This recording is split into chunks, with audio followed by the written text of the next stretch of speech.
नेतृत्व करना है। तो बस इतना याद रखिए। तो मैं ब्राह्मण क्षत्रिय वैश्य शूद्र इस परंपरा को स्वीकार करता हूँ, एक्सेप्ट करता हूँ। मैं दलितों का समर्थन करता हूँ। दलित ये शब्द है ही नहीं। दलित का अर्थ होता है जो पिछड़ा हुआ है। दलित का अर्थ है जो कमजोर है। और अगर हमारे दलित भाई जो किसी भी जाति व्यवस्था में आते हैं, वो कौन सी जाति व्यवस्था में आते हैं वो आप समझ लीजिएगा। वो अगर अपने आप को कमजोर समझते हैं, निचले तबके का समझते हैं, तो ये उनकी मानसिक रूप से कमजोरी है। मैं उन्हें ये जरूर कहना चाहूंगा, आप लोग हिंदुओं के साथ खड़े हो जाओ। आपको हिंदुत्व के साथ ही खड़े होना चाहिए, क्योंकि आप उनकी आराधना करते हो जिनकी आराधना तुम्हारे पूर्वज करते थे। डॉक्टर भीमराव बाबा साहेब आम्बेडकर जी को मानने वाले लोग डॉक्टर बाबा साहेब आम्बेडकर को बदनाम करते हैं। कैसे, मैं बताना चाहूंगा।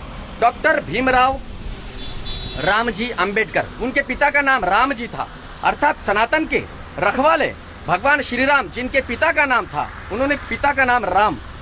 अब भगवान श्री राम डॉक्टर बाबा साहेब आम्बेडकर के पिता का नाम अगर उनके दादाजी ने यह सोच करके ही रखा होगा, अर्थात तो सनातन के रखवाले, सनातन को मानने वाले थे। फिर ये भीमटे किस आधार से भीम हमारे भगवान श्री राम को गाली देते हैं। अब मैंने 2-4 दिन से लगातार ट्रोलात्मक पोस्ट कर रहा हूं स्टोरी के जरिए और व्हाट्सएप के स्टेटस के जरिए इस नील भीमटों के लिए। तो कुछ 2-4 लफंगे आ ही गए। इतनी हिम्मत सूर्य सागर को सवाल करने की किसी की होती नहीं है, क्योंकि मेरा हिसाब किताब ही अलग होता है। वो भी फिर भी मुझे सवाल किया कि गुरुजी आप हम लोगों को बदनाम कर रहे हो। जो सनातन की बातें करते हैं ऐसे दलित भी फिर सनातन से टूटेंगे, हिंदुत्व से टूटेंगे। जो सनातन से जुड़ा हुआ दलित है वो कभी भी सनातन से नहीं टूटेगा। वो भगवान श्री राम की आराधना अवश्य करेगा। वो भगवान कृष्ण की यशोगाथा को जरूर गाएगा। वो किसी हिंदुओं को गाली नहीं देगा। वो कभी SC/ST का सहारा लेकर के दूसरे को पीड़ित नहीं करेगा। वो आरक्षण का विरोध करेगा।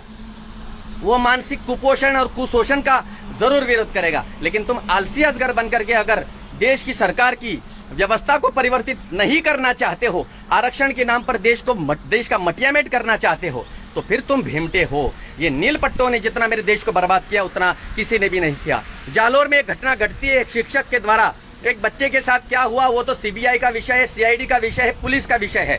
वो हमारा विषय नहीं है। वो न्याय व्यवस्था, कानून व्यवस्था का विषय है, लेकिन वो हमारा विषय नहीं है। फिर भी जालोर में एक लड़का मरता है और उसको लेकर के ये भीमटे, भीम आर्मी प्रचार प्रसार करते हैं और उस शिक्षक का जीना मुश्किल कर देते हैं, उसके परिवार का जीना मुश्किल कर देते हैं। और फिर पश्चात जब ऑडियो वायरल होती है, 50 लाख का स्टेटमेंट जब आता है, तब हमारा विश्वास और भी कमजोर होता है। क्योंकि दलित और भीमटे दोनों अलग है। दलित हिंदुत्व से प्रेम करता है, दलित हिंदुस्तान से प्रेम करता है, दलित हिंदुओं से अपना व्यवहार निभाना चाहता है, दलित हिंदुओं की माता बहनों की रक्षा करना जानता है, उनकी सेवा करना जानता है, उनके साथ तालमेल रखना चाहता है।